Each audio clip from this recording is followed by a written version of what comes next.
On est très nombreux à être convaincus aujourd'hui qu'il n'y a pas de croissance sans innovation et il n'y a pas d'innovation sans une posture d'innovation. Ça veut dire du partage, de la collaboration, de la curiosité, la capacité de mettre en lien des métiers différents, essayer de faire en sorte de dépasser les silos métiers, mettre en configuration de coopération les personnes et puis surtout rapprocher les idées des financeurs.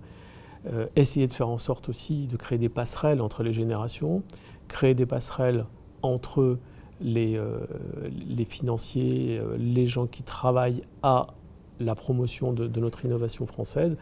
Donc il y a un vrai enjeu qui est cet enjeu d'hybridation et de mélange et de partage. Il y a une autre chose qui est très importante pour la communauté, c'est de se dire qu'aujourd'hui, l'innovation n'est pas qu'une question de posture, c'est aussi une question de culture. Et une question de culture, ça veut dire qu'on vient tous de quelque part. Il se trouve que les Napoléons sont une initiative française. Et nous, on pense que la France a un point de vue sur l'innovation à défendre, ou en tout cas à faire connaître dans le monde, parce que cette innovation est plutôt teintée d'une conviction qui est une conviction liée peut-être aux Lumières.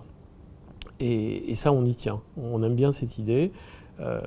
D'ailleurs, le choix d'Arles pour notre prochain sommet n'est pas anodin, parce que Arles est une ville emblématique de cette vision que la France peut avoir quand elle innove et qu'elle est ancrée fondamentalement dans sa culture. Arles, c'est le lieu de l'innovation en termes de motion pictures avec une très très bonne école qui s'appelle MOPA. Il y a les rencontres photographiques que tout le monde connaît.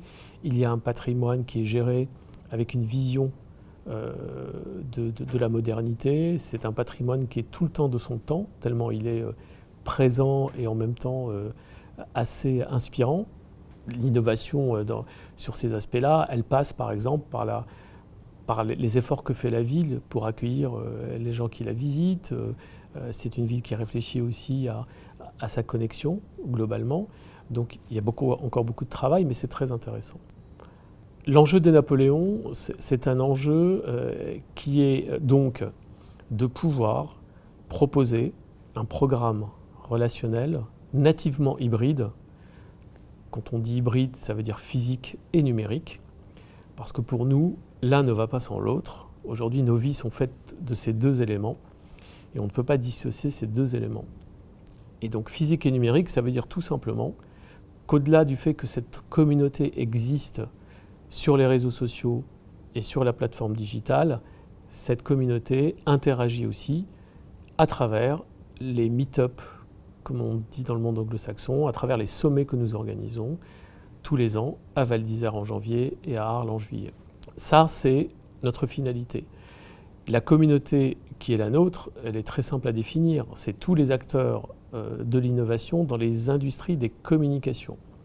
Et quand on parle de communication, on parle de tous les métiers que sont les technos, les telcos, les médias, les producteurs de programmes et contenus, ceux qui les inspirent, et vous en savez quelque chose dans cette maison, le monde de l'art, de la culture, du design, de l'architecture, les institutions qui nous aident, qui aident ces métiers, évidemment les financiers qui financent nos idées.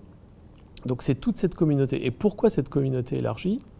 D'abord parce que la notion même d'innovation ne peut pas se suffire d'un cluster ou d'un groupe d'hommes. Généralement, il faut l'aborder avec une vision ouverte. Donc notre vision de notre communauté est une vision ouverte, comme notre vision de notre communauté, même si elle est française en termes d'initiative, est ouverte sur le monde. Et on est tous convaincus au Napoléon que aujourd'hui, il ne peut plus y avoir de création de valeurs nouvelles sans avoir d'interaction entre ces métiers. Et on le sait parce qu'on le vit tous les jours. Aujourd'hui, on ne peut pas créer un produit sans design, on en est tous convaincus. On ne peut pas créer des liens avec un public sans contenu. On ne peut pas développer un contenu sans une inspiration artistique, historique ou autre.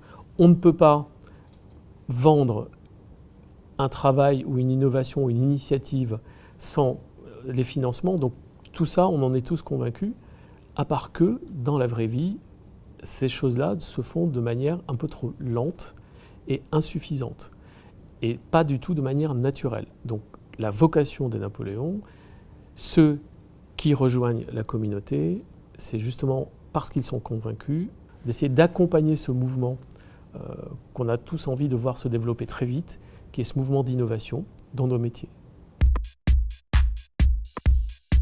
Alors c'est assez intéressant parce que l'idée d'Arles et du fait de tenir notre prochain sommet à Arles nous est venue de manière assez naturelle.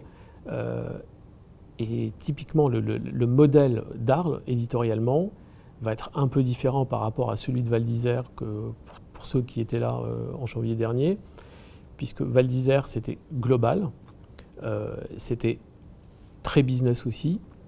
Arles va essayer de se focaliser sur des thématiques qui sont plus singulières à la France, parce que plus proches de cette vision culturelle qu'on veut avoir de l'innovation. Par exemple, les deux thématiques clés qu'on veut pousser pendant le sommet des Napoléons à Arles vont être les nouvelles écritures et les nouvelles relations. Les nouvelles écritures, on veut entendre par là tout ce qui relève de l'image, qu'elle soit fixe ou animée. Et là, il y a des enjeux extraordinaires et des évolutions assez incroyables qui ont lieu. Ça évoque évidemment tout ce qui est transformation de business lié à ces métiers. Donc quand on parle d'écriture, évidemment, on parle d'écriture vidéo, on parle d'écriture photographique, on parle d'écriture aussi liée au papier. Mais au-delà, c'est les nouvelles formes d'écriture que nous imposent les formats numériques. Alors, sans parler du Twitter et des 140 caractères, c'est aussi comment aujourd'hui on conçoit et on pousse avec énormément de capillarité des contenus sur les réseaux sociaux, l'interaction entre ces réseaux. Donc il y a des choses extraordinaires qui se passent qu'il va falloir essayer d'examiner tranquillement, et on aura le temps de le faire à Arles. Sur le deuxième chapitre, qui est celui des nouvelles relations, là aussi, il y a énormément de thématiques qui sont intéressantes. C'est des nouvelles relations entre hommes et hommes. C'est évidemment les réseaux sociaux qu'on peut évoquer. C'est les objets connectés qui nous facilitent la connexion. C'est évidemment tout ce qui relève des technologies qui nous aident à nous mettre en situation de lien. Je fais exprès de ne pas en citer, mais le programme sera en ligne sur lesnapoléons.com. Il y a aussi les relations homme-machine, avec toute la question de la robotique, jusqu'à la question du transhumanisme ou de l'homme augmenté, qui sont des sujets déterminants et il faut qu'on s'en saisisse, parce que c'est des sujets qui déterminent notre vision du progrès. Et aujourd'hui, la vision de progrès, elle est plus travaillée, en tout cas on l'entend plus du côté de la Silicon Valley ou d'autres pays asiatiques, mais en France, on ne voit pas de point de vue assez précis sur la vision de progrès qu'on souhaite avoir. Et le transhumanisme est quelque chose qui est de nature vraiment à perturber cette vision. Donc il faut s'en saisir. Mais il y a aussi un sujet qui est lié à l'interaction de l'homme avec son environnement, avec les infrastructures. C'est les sujets de la mobilité, c'est les sujets de l'architecture, c'est les sujets de la ville connectée. Donc tous ces sujets-là vont avoir leur place à Arles du 22 au 25 juillet prochain.